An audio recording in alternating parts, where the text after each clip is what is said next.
Hi friends, good morning. So இன்றைக்கி morning என்ன பார்க்க போகிறோன்னா, வெஜிடபிள் குருமா வந்துட்டு பார்த்தீங்கன்னாக்கா ஹோட்டல் ஸ்டைலில் நல்லா எப்படி நான்வெஜ் சுவையில் செய்யலாம் அப்படின்றத பற்றி பார்க்க போகிறோம். ஸோ இதே மாதிரி செஞ்சு பார்த்துட்டு கமெண்ட் பண்ணுங்கள். ஸோ நான் பார்த்தீங்கன்னா 2 ஃபேமிலிக்கு சேர்த்து செஞ்சுருக்கேன், செய்ய போகிறேன். ஸோ 4 பெரிய வெங்காயம் வந்து கட் பண்ணி வச்சுருக்கேன். தக்காளி பார்த்தீங்கன்னா 4 தக்காளி, பெரிய தக்காளி கட் பண்ணி வச்சுருக்கேன்.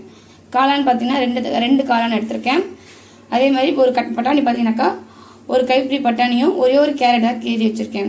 இது காய்கறிகள் நான் நிறைய சேர்க்கறதுனால நான் ஒரு கேரட் வந்து கீறி வச்சுருக்கேன். நீங்கள் வேறு எதாவது ஸ்கிப் பண்ணிவிட்டு செஞ்சால் கூட ஒரு 2 கேரட்டை வந்து நீங்கள் சேர்த்துக்குங்க. அடுத்து பார்த்தீங்கன்னா இஞ்சி பூண்டு பேஸ்ட் வந்து 2 ஸ்பூன் எடுத்துருக்கேன். உருளைக்கிழங்கு பார்த்தீங்கன்னாக்கா ஒரு 3 உருளைக்கிழங்கு எடுத்திருக்கேன். அதே மாதிரி முருங்கைக்காய் பார்த்தீங்கன்னாக்கா ஒரு முருங்கைக்காயில் பாதி முருங்கைக்காய் வந்து எடுத்திருக்கேன். பீன்ஸ் பார்த்தீங்கன்னா ஒரு 4 பீன்ஸ் எடுத்திருக்கேன். அப்புறம் காலிஃப்ளவரில் பார்த்தீங்கன்னாக்கா ஒரு 2-3 கொடை மட்டும் அந்த இதில் வந்து காலிஃப்ளவர் வந்து எடுத்திருக்கேன். அடுத்து பார்த்தீங்கன்னாக்கா தயிர் வந்து 1 கப்பு எடுத்திருக்கேன். நான் சொல்லிடுறேன், இது 2 ஃபேமிலிக்கு சேர்த்து செஞ்சுருக்கேன். ஸோ நீங்கள் ஒரு ஃபேமிலியில் நீங்கள் செஞ்சுக்கிறேன் 4 பேருக்கு மட்டும் செஞ்சுக்கிறீங்கன்னாக்கா நீங்கள் வந்துட்டு இது டபுளாக இல்லாமல் 2 வெங்காயம் வந்து எடுத்துக்கோங்க, 2 தக்காளி எடுத்துக்கோங்க, 2 ஸ்பூன் இல்லாமல் 1 ஸ்பூன் வந்து எடுத்துக்கோங்க. இது வந்து கறி மசாலா வந்து 2 ஸ்பூன் எடுத்திருக்கேன். இது வந்து கரம் மசாலா வந்து 2 ஸ்பூன் எடுத்திருக்கேன். அதே மாதிரி சிகப்பு மிளகாய் தூள் 2 ஸ்பூன் எடுத்திருக்கேன். இது வந்து 2.5 ஸ்பூன் எடுத்திருக்கேன் தனியா. ஏன்னா தனியா வந்து இதை வந்து கொஞ்சம் காரம் அடிக்கணும்ன்றதுக்காக 2.5 ஸ்பூன் வந்து எடுத்திருக்கேன். அதுக்கப்புறமா கத்திரிக்காய். ஸோ கத்திரிக்காய் வந்து கத்திரக்கூடாதுன்றதுக்காக தண்ணியில் போட்டு வச்சுருக்கேன். அதுக்கப்புறமா சோம்பு இலை, இது வந்து தாளிக்கிறதுக்கு சோம்பு இலையும் தாளிக்கிறதுக்கு எடுத்திருக்கேன். அரைக்கிறதுக்கு பார்த்தீங்கன்னாக்கா சோம்பு 1 ஸ்பூனு, 2 மராட்டி முக்கு வந்து எடுத்திருக்கேன். பட்டை எடுத்திருக்கேன்.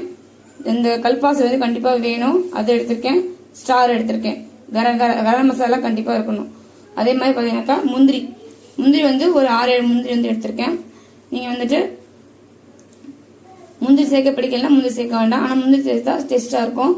அதே மாதிரி தேங்காய் பார்த்தீங்கன்னா 2 கப்பு. ஸோ 2 ஃபேமிலி இல்லையா, அதனால 2 கப்பு வந்து எடுத்திருக்கேன். ஸோ 2 கப்புனாக்கா சின்ன தேங்காயில் 2 தேங்காய் வந்து உடச்சி எடுத்துருக்கேன். இல்லைனாக்கா 1.25 வந்து நீங்கள் எடுத்துக்கோங்க. ஸோ நீங்கள் சேர்க்குற பொறுத்து இருக்குது. அதே மாதிரி புதினா வந்து ஒரு கைப்பிடி எடுத்திருக்கேன். கொஞ்சம் கொத்தமல்லி, கொஞ்சம் கருவேப்பிலை வந்து எடுத்திருக்கேன். ஸோ வாங்க எப்படி செய்யலான்றதை பார்க்கலாம்.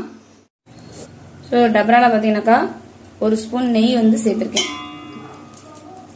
அது பார்த்தீங்கன்னாக்கா 50 கிராம் எண்ணெய் வந்து சேர்த்துருக்கேன். நான் எண்ணெய் நிறைய யூஸ் பண்ணுவேன். இப்போ பார்த்தீங்கன்னாக்கா ஃபஸ்ட்டு இலையும் சோம்பு நான் சேர்த்துருக்கேன். வந்து பொரிஞ்சிருக்கு.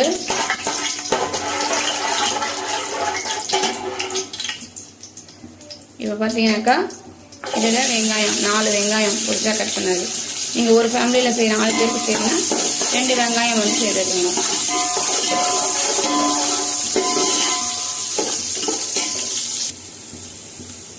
நெய் வேணான்றவங்க நெய்யை வந்து ஸ்கிப் பண்ணிவிடுங்க.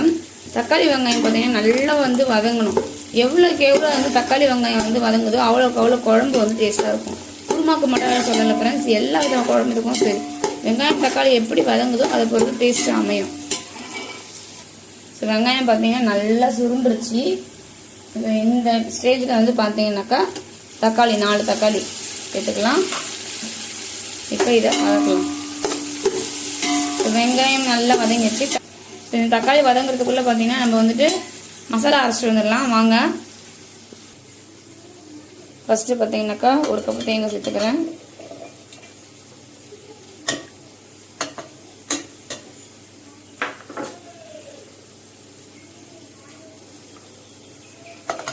ரெண்டாவது 1 கப்பு சேர்த்துக்கிறேன். நான் மொத்தமாகவே அரைச்சி ஊற்றிட போகிறேன். உங்களுக்கு வேணும்னா நீங்கள் 2 மசாலா போட்டு, இப்போ இந்த மசாலா இருக்கு இல்லையா, ஸோ இந்த மசாலாவை சேர்த்து ஒரு தடவை அரைச்சி எடுத்து வச்சுக்கோங்க. இன்னொரு தேங்காயோ லாஸ்ட்டாக சேர்க்குறப்ப சேர்த்து வச்சுக்கோங்க. சரி, நான் வந்து மொத்தமாக தான் சேர்க்க போகிறேன், அதனால் எல்லாத்தையும் ஒன்றா சேர்த்துறேன். ஸோ இது கூடவே முந்திரியும் சேர்த்துறேன். அரைச்சிட்டு இப்போ உங்களுக்கு காட்டுறேன் நான். ஸோ அவ்வளோதான் ஃப்ரெண்ட்ஸ், நல்ல மையை வந்து அரைச்சி எடுத்துகிட்டு வந்துட்டேன். இதுதான் நம்ம திக்காக சேர்க்க போகிறோம். ஸோ அதுக்கு அடுத்து பார்த்தீங்கன்னா தக்காளி பார்த்தீங்கன்னா நம்ம இப்போ அரைச்சி வரதுக்குள்ளே நல்லா வந்து சிம்மில் வச்சுருங்க. சிம்மில் வச்சே நீங்கள் செய்யுங்க. அப்போ தான் தக்காளி வெங்காயம் வந்து பார்த்தீங்கன்னா நல்லா வதங்கும். வேகமாக செஞ்சிங்கன்னா தக்காளி வெங்காயம் வந்து அந்த அளவுக்கு வந்து மைய வந்து வராது. ஸோ அதுக்கப்புறமா இப்போ அடுத்து இஞ்சி பூண்டு பேஸ்ட் வந்து சேர்க்க போகிறேன்.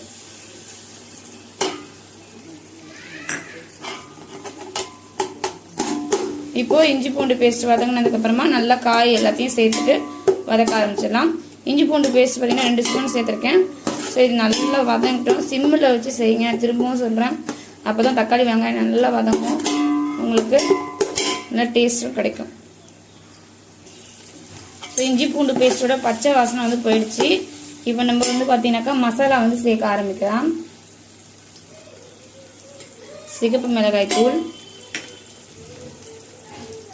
தனியாய்த்தூள், கரம் மசாலா, கறி மசாலா, சிக்கன் மசாலான்னு சொல்லி கேட்டிங்கன்னா கிடைக்கும். ஸோ இந்த மசாலாலாம் நான் சேர்த்துட்டு நல்லா கிரேவியாக காட்டுறேன் பாருங்கள். அதே மாதிரி நீங்கள் உங்களுக்கு பிடிச்ச காய்கள்லாம் சேர்த்துக்கலாம். ஆனால் இது சேர்த்தாலும் காளான் வந்து கூட சேர்த்துக்கோங்க. முருங்கைக்காவும் காளானும் பார்த்தீங்கன்னாக்கா நான்வெஜ் டேஸ்ட் வந்து கொடுக்கும். சாரி ஃப்ரெண்ட்ஸ், நான் மஞ்சள் சொல்ல மறந்துட்டேன். ஒரு 1/4 ஸ்பூனுக்கு வந்து பார்த்தீங்கன்னாக்கா மஞ்சள் வந்து சேர்த்துக்கோங்க. அதே மாதிரி அரைக்கும் போது பச்சை மிளகாய் வேணும்னு நினச்சிங்கன்னா நீங்கள் வந்து சேர்த்து அரைச்சிக்கோங்க. நான் மசாலா இவ்வளோ சேர்க்கறதுனால நான் பச்சை மிளகாய் வந்து அரைச்சி அரைக்கல, குழந்தைங்க சாப்பிட்றது. இப்போ தயிர் சேர்த்துக்கலாம். தயிர் வந்து 1/2 கப்பு, 10 ரூபா பாக்கெட் விற்கிது இல்லையா? ஸோ அதில் வந்து நான் வந்துட்டு 3/4 இது எடுத்துக்கிட்டேன். மசாலா அடி பிடிக்கக்கூடாதுன்றதுக்காக தயிர் உடனே சேர்த்துறேன். ஸோ இந்த மாதிரி பார்த்தீங்கன்னாக்கா நல்லா வந்து தொக்காக இருக்கணும். இப்போ வந்து நம்ம ஒரு காயாக சேர்க்கலாம். ஃபஸ்ட்டு வந்து பார்த்தீங்கன்னாக்கா கடினமானது பார்த்தீங்கன்னாக்கா உருளைக்கிழங்கு தான். ஸோ அதனால் ஃபஸ்ட்டு வந்து நான் உருளைக்கிழங்கு சேர்த்துறேன். ரெண்டாவது கத்திரிக்காயை சேர்த்துறேன்.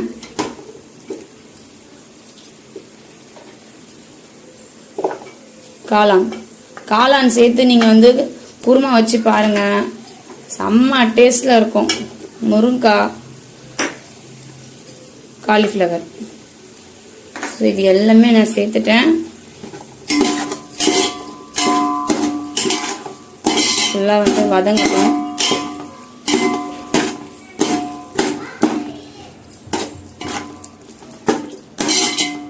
இந்த மாதிரி செஞ்சு பாருங்களேன், செம்ம டேஸ்டாக இருக்கும். தானியும் கேரட்டும் சேர்த்துக்கலாம். ஸோ எல்லாமே பார்த்தீங்கன்னா நான் எல்லா காயும் சேர்த்துக்கிறதுனால எல்லாத்துலேயும் 2 கொஞ்சம் கொஞ்சம் எடுத்துக்கிட்டேன். நீங்கள் 2-3 காய் போட்டு கூட இந்த மசாலா மட்டும் போட்டு கூட நீங்கள் செய்யலாம். அது வேறு மாதிரி டேஸ்ட்டு கிடைக்கும். எல்லா காயும் போட்டு செஞ்சுக்கும் போது இன்னும் டேஸ்ட்டு கிடைக்கும். ஸோ இப்போ இதை வந்துட்டு இதில் வந்து நல்லா 2 நிமிஷம் வந்து வதக்கியாச்சு. இப்போ வந்து பார்த்தீங்கன்னாக்கா நம்ம தண்ணி ஊற்ற போகிறோம். பார்த்தீங்கன்னா 2 சொம்பு தண்ணி வந்து நான் சேர்த்துருக்கேன். காய் வேகத்துக்காக தேவையான அளவுக்கு உப்பு சேர்த்துருக்கேன். பார்த்தீங்கன்னா குழம்பு நல்லா கொதிச்சிட்ருக்கு. ஸோ இது வந்து பார்த்தீங்கன்னா நம்ம வந்து ஒரு 1/4 ஹவர் ஹையில் வச்சுட்டு நல்லா வேக விடலாம். ஸோ தேங்காயில் பார்த்தீங்கன்னாக்கா கொஞ்சம் தண்ணி சேர்த்துட்டு ஒரு ஸ்பூனும் ஒரு கரண்டி போட்டு சேர்த்து நம்ம வந்து கரைச்சிக்கலாம். ஏன்னா ரொம்ப திக்காக இருக்குது. இன்னும் கொஞ்சம் தண்ணி சேர்த்துக்கிறேன். நல்லா திக்காக இருக்குது. இப்போ வந்து குருமாவில் வந்து தேங்காய் சேர்த்துக்கணும். இப்போ வந்து பார்த்தீங்கன்னாக்கா தேங்காய் ஊற்றிருக்கோம். ஸோ தேங்காய் ஊற்றி கொஞ்ச நேரம் வந்து ஒரு 5 மினிட்ஸ் வந்து நல்லா கொதிக்கிட்டோம். ஸோ தட்டு போட்டு வந்து பார்த்தீங்கன்னாக்கா மூடி இருக்கேன். ஒரு 5 மினிட்ஸ் ஆகட்டும், அதுக்கப்புறமா நம்ம ஓப்பன் பண்ணலாம். சரி, பார்த்தீங்கன்னாக்கா குருமா வந்து நல்லா கொதிச்சு வெந்துட்டு இருக்குது. ஸோ கடைசி அதில் பார்த்தீங்கன்னாக்கா நம்ம வந்து புதினா வந்து சேர்க்க போகிறோம். புதினா சேர்த்தா தான் இந்த பார்த்தீங்கன்னாக்கா ஹோட்டல் ஸ்டைலில் நல்லா தூக்கி கொடுக்கும் உங்களுக்கு. அதனால் புதினாவையும் கொத்தமல்லியும் நான் சேர்த்துருக்கேன். குருமா திக்காக இருந்தால் கொஞ்சம் தண்ணி கூட சேர்த்துக்குங்க. கருவேப்பிலையும் சேர்த்துக்குவோம். ஸோ குழம்பு பார்த்தீங்கன்னா நல்லா ரெடி ஆகிடுச்சு. செம்ம டேஸ்ட்டாக இருக்குது. ட்ரை பண்ணி பாருங்கள். ஸோ பார்த்தீங்கன்னா ரெடி ஆகிடுச்சு. டேஸ்ட்டு பார்த்தீங்கன்னாக்கா சூப்பராக இருக்குது. செஞ்சு பாருங்கள் கண்டிப்பாக. ட்ரை பண்ணி பார்த்துட்டு கமெண்ட் பண்ணுங்கள். இந்த வீடியோ பிடிச்சிருந்ததுன்னா உங்கள் ஃபேமிலி அண்ட் ஃப்ரெண்ட்ஸ்க்கு ஷேர் பண்ணிக்கோங்க. நம்ம சேனலை சப்ஸ்கிரைப் பண்ணிக்கோங்க. தேங்க்ஸ் ஃபார் வாட்சிங். பாய்.